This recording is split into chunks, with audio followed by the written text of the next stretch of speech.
Hey guys, this is your boy Richie, and friends, this is our maiden session on the use of this microphone. So I want to try it.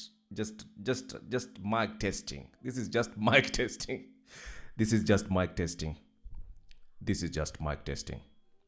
So I'll take you to uh, the verse that we've read today at church. One of our friends at church who was preaching today was teaching us about the story of David and Goliath.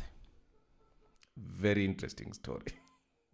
When this guy started to read that story, my son jumped and was trying to recap and remember the incidents around uh, David sinking a stone, a rock, into Goliath's head.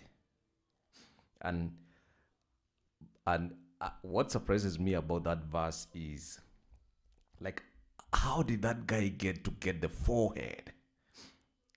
How did that guy get the forehead? The book of First Samuel. Do you know what practice it takes for you to get? That's like the bull's eye. That's like the bull's eye. And David was able to get that forehead and killed Goliath with just one rock, one stone. So let me read this, and we get to talk about it. Can you imagine the description of Goliath? How he was, the figure, the look, the size, yeah, the body size, the regalia, what he was wearing. Like he was dressed in a war or fighting regalia, like gold and big helmets that protect him. And by God's grace, he was able to remove all those gold. I wish he even kept on that the helmet that he had, because otherwise the stone or rock could not have been sunk to his head by David. He read from the book of sorry, this is Isaiah. I'm supposed to read Samuel, First Samuel 17.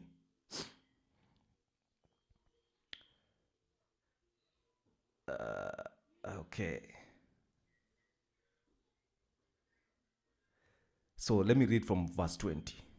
Early in the morning, David left the flock in the care of a shepherd, loaded up and set out, as Jesse had directed. He reached the camp as the army was going out to its battle positions, shouting the war cry. Israel and the Philistines were drawing up their lines facing each other. David left his things with the keeper of supplies, ran to the battle lines, and asked his brother how they were. As he was talking with them, Goliath, the Philistine, champion from Gath, stepped out from his lines and shouted his usual defiance, and David heard it. Whenever the Israelites saw the man, they all fled from him in great fear. Now the Israelites had been saying, "Do you see how this man keeps coming out? He comes out to defy Israel. The king will give great wealth to the man who kills him. He will also give him his daughter in marriage and will exempt his family from taxes in Israel." Tax exempt here, guys. Tax exemptions, there you have to earn it. And then it goes on to say that, where was I before? I just got distracted. My goodness. David asked the men standing near him, "What will be done for the man who kills the Philistine and removes his disgrace from Israel? Who is this uncircumcised Philistine that he should defy the armies of the living God?" They repeated to him what they had been saying and told him, "This is what will be done to the man who kills him." When Eliab, David's elder brother, heard him speaking with the man, he burned the anger at him and asked, Why have you come down here?" And with whom did you leave those few sheep in the wilderness? I know how conceited you are and how wicked your heart is. You came down only to watch the battle. Now, what have I done? Said David. I can't even speak. He then turned away to someone else and brought up the same matter. And the men answered him as before.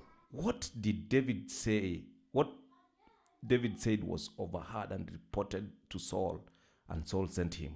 David said to Saul, let no one lose heart on account of this Philistine. You, servant, will go and fight him. Saul said, you are not able to go out against the Philistines and fight him. You are only a young man, and he has been a warrior for his youth. But David said to Saul, your servant has been keeping his father's sheep. When a lion or bear came and carried off a sheep from the flock, I went after it, struck it, and rescued the sheep from its mouth. When it turned on me, I seized it by its hair, struck it, and killed it. Your servant has killed both lion and bear. This uncircumcised Philistine will be like one of them, because he has defied armies of the living God. The Lord who rescued me from the power of the lion and the power of the bear will rescue me from the hands of the Philistine. Saul said to David, go, and the Lord be with you. Go, and the Lord be with you. You know how powerful that is? Then Saul dressed David in his own tunic. He put a coat of armor on him and bronze helmet on his head. David fastened on his sword over the tunic and tried walking around. Because he was not used to them, I cannot go in this. He said, Saul, because I'm not used to them. He took them off. Then he took his staff in his hand, chose 5 small stones from the stream, put them in the pouch of his shepherd bag. With his sling in his hand, approached the Philistine. Meanwhile, the Philistine with his shield bare in front of him kept coming closer to David. He looked David over and saw that he was a little boy, glowing with with health and handsome. And he despised him. He said to David, am I a dog that you come at me with sticks? And the Philistine cursed David by his gods. Come here, he said, and I'll give your flesh to the birds and the wild animals. David said to the Philistines, you come against me with your sword and spear and javelin, but I come against you in the name of the Lord Almighty, the God of the armies of Israel, whom you defied. This day the Lord will deliver you into my hands, and I will strike you down and cut off your head. This very day I'll give the carcasses of the Philistine army to the birds and the wild animals, and the whole world will know that there is a God in Israel. All those gathered there will know that it's not by the sword or spear that the Lord saves, for the battle is in the Lord's, and he'll give all of you into our hands. It keeps going and going and going and going. Then David went and sank the stone into Goliath's head and killed him. You know, this verse reminds me what my dad used to tell me.